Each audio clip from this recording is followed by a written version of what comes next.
He walked in, expecting nothing more than a quiet meal. He wasn't searching for attention, nor did he expect anything out of the ordinary. To him, this was just another night, another restaurant. But before he could even sit down, he was met with cold stares, subtle but sharp, the kind that made it clear he was in the wrong place. And before he had the chance to speak, a dismissive wave toward the door sealed his fate. The owner thought he was just another nobody, someone insignificant, someone who didn't belong, until he realized who he had just thrown out. Maison DeLuca was alive with energy. The scent of rich sauces, grilled meats, and aged wine lingered in the air, mingling with the warmth of candlelight and the soft hum of conversation. The restaurant's decor was designed to impress: marble flooring, ornate chandeliers, perfectly pressed white tablecloths. Every detail was curated to exude prestige, exclusivity, and wealth. The guests matched the setting. Well-dressed couples leaned in over their wine glasses, murmuring in hushed voices. Businessmen in tailored suits toasted to successful deals. Women adorned in designer dresses sat with perfect posture, their laughter measured, their words carefully chosen. It was the kind of place where people didn't just dine, they performed. Then, the doors swung open. The moment the man stepped inside, the atmosphere changed, not dramatically, not immediately, but subtly, like a ripple spreading across still water. A few guests barely noticed him. Others took a brief glance before returning to their meals. But the staff noticed. The shift in their demeanor was unmistakable. He was dressed well, but not extravagantly. A crisp dark jacket over a simple, well-fitted shirt. Dark jeans, clean, polished shoes. His presence wasn't loud, yet it carried a quiet confidence. He walked with the ease of someone accustomed to these kinds of spaces, yet there was no arrogance in his stride. He wasn't flashy, didn't carry an air of entitlement. He simply approached the hostess stand, expecting the same courtesy as any other guest. But something changed the moment the staff laid eyes on him. The chatter in the room softened, not entirely stopping, but slowing just enough to be noticeable. A waiter, mid-step, hesitated before quickly regaining composure. The bartender, who had been wiping down a glass, flicked a glance toward the front and subtly adjusted his stance, as if anticipating something. At the back of the restaurant, a stout man in a tailored suit lifted his gaze from a conversation. Vincent DeLuca, owner of the establishment. He had spent years building Maison DeLuca's reputation, molding it into an elite dining experience. He took one look at the man standing at the hostess stand and frowned. Within seconds, the mood shifted entirely. The hostess, a young woman with neatly pinned hair and a trained smile, barely made eye contact. Her fingers hovered over the reservation book, uncertain. The hesitation was brief but noticeable. And then Vincent DeLuca took a step forward, arms crossed. Without a word, he gave a subtle nod in the man's direction. The message was clear. He wasn't welcome here. It was an unspoken rule in places like these. Some guests fit the image, and others didn't. But what happens when the one being dismissed isn't just anyone? He had been in countless restaurants before, some hidden gems tucked away in narrow alleyways, some overrated spots with more hype than substance. His job was to separate the two. His name was Jonathan Miller, and whether Maison DeLuca knew it or not, it was about to be tested. For over 15 years, Jonathan had built a career as one of the most respected food critics in the country. His reputation wasn't just built on his palate, but on his ability to see past the surface. He didn't just review dishes' unraveled experiences, peeling back the layers of presentation to expose the truth. His words had the power to elevate a struggling family-owned restaurant to national recognition, and they had the power to bring down places that relied more on image than substance. But there was something that made Jonathan's work unique. He never announced who he was. Unlike other critics who dined under aliases, making reservations with false names, or even wearing disguises, Jonathan had a different philosophy. He walked in as himself. No pretense, no theatrics. If a restaurant truly offered excellent service, it wouldn't matter who he was. At least, that's what he believed. Maison DeLuca had intrigued him for months. It was praised for its European-inspired cuisine, impeccable service, and elite atmosphere. Colleagues in the industry spoke of it with admiration, but there was a hesitancy beneath their praise, a subtle undertone that caught his attention. There were whispers, not outright accusations, but quiet comment stories of certain guests being treated differently. He wanted to see for himself. He had no expectations beyond what was fair. He wasn't looking for special treatment. He didn't expect to be catered to. He simply wanted to experience Maison DeLuca as any other paying customer would. But Vincent DeLuca had other ideas. To Vincent, exclusivity wasn't just about wealth, it was about image. Certain guests fit that image, others didn't. And in his mind, Jonathan, without knowing who he was, didn't belong. Jonathan had seen this before. The slow service, the subtle dismissals, the moments of hesitation before being acknowledged. It was a quiet discrimination, one wrapped in the pretense of exclusivity. But tonight, there was no pretense. Tonight, the owner of Maison DeLuca made a decision without a second thought. He didn't ask for Jonathan's name. He didn't ask if he had a reservation. He looked at him, judged him, and dismissed him. What Vincent didn't know was that he had just made the most costly mistake of his career. Because the man he had just thrown out wasn't just another guest. He was someone who had built a career on revealing the truth. And tonight, the truth was about to cost Maison DeLuca far more than just one meal. Jonathan remained calm. He had been to countless restaurants, from bustling diners to the most exclusive Michelin-starred establishments. He had seen the full spectrum of hospitality, both the warmth of genuine service and the cold indifference of places that thrived on reputation alone.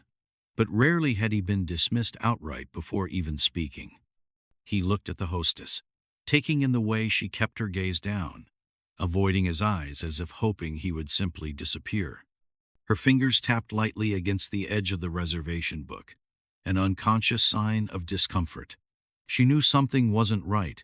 She knew exactly what was happening, yet she remained silent. Jonathan let the pause linger before speaking. His voice was measured, polite yet firm. "I'd like a table for one."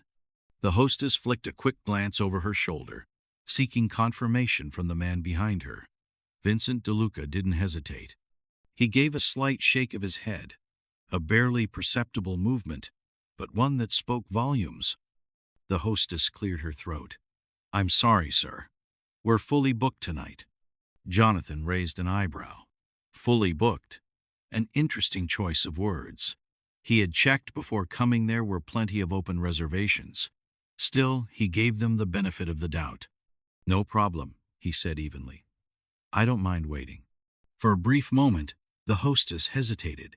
Her eyes darted toward the empty table near the window, a table that could easily accommodate him.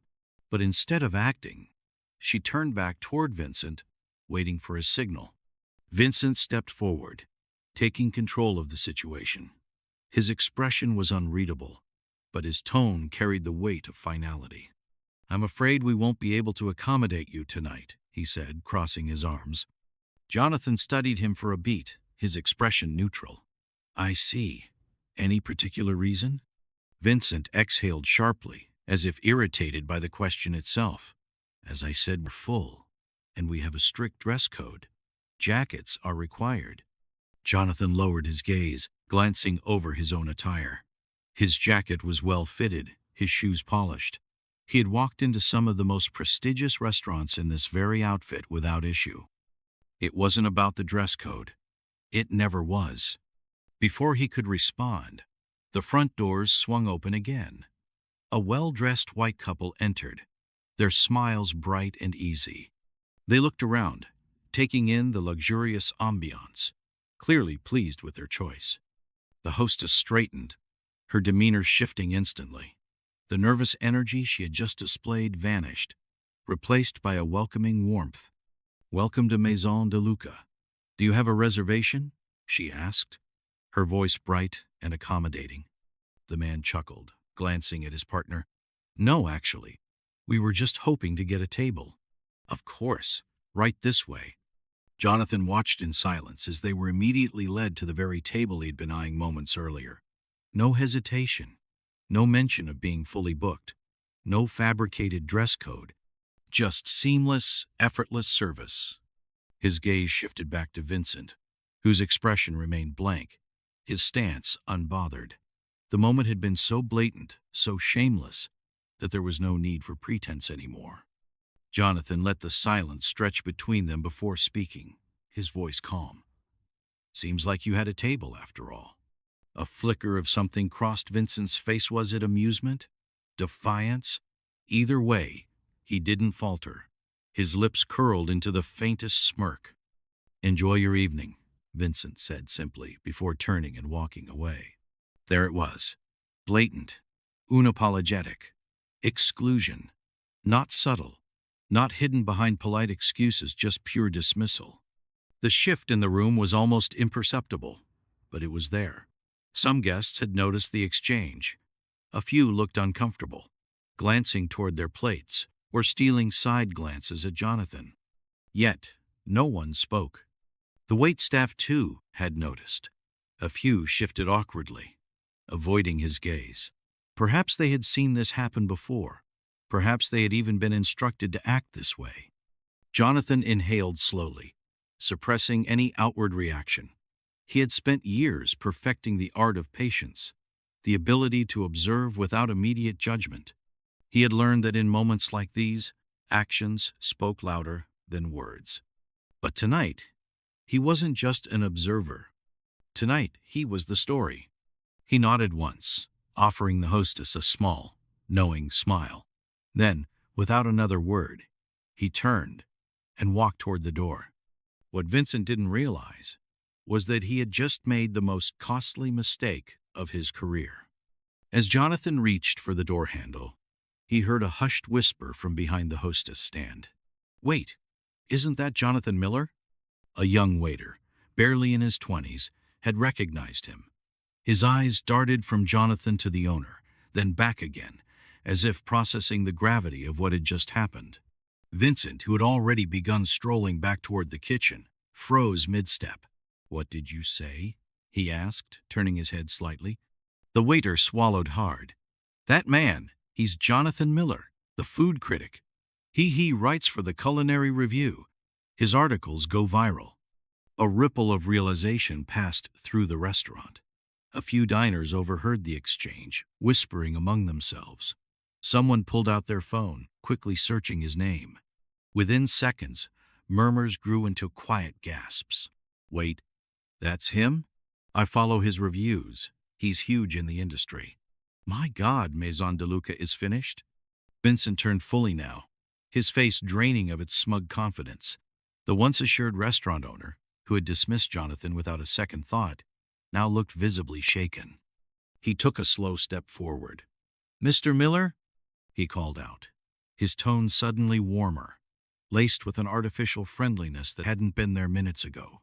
"There's been a misunderstanding." Jonathan paused, but didn't turn around just yet. He had heard this before: the hurried attempt at damage control, the realization that someone had mistreated the wrong person. Vincent continued, his voice taking on a more desperate edge. "If we had known who you were, we would have arranged something special. Let's start over. I'd be happy to seat you at our best table." Jonathan finally turned, his expression unreadable. "Oh, you have tables available now?" Vincent let out a forced chuckle. "There's always room for someone as esteemed as yourself. Really, it was just a miscommunication." Jonathan let the silence stretch, watching as Vincent squirmed under the weight of the moment. The same man who had dismissed him moments ago, who had waved him away without hesitation, was now backpedaling in a panic. The power dynamic had shifted. He could have accepted the offer.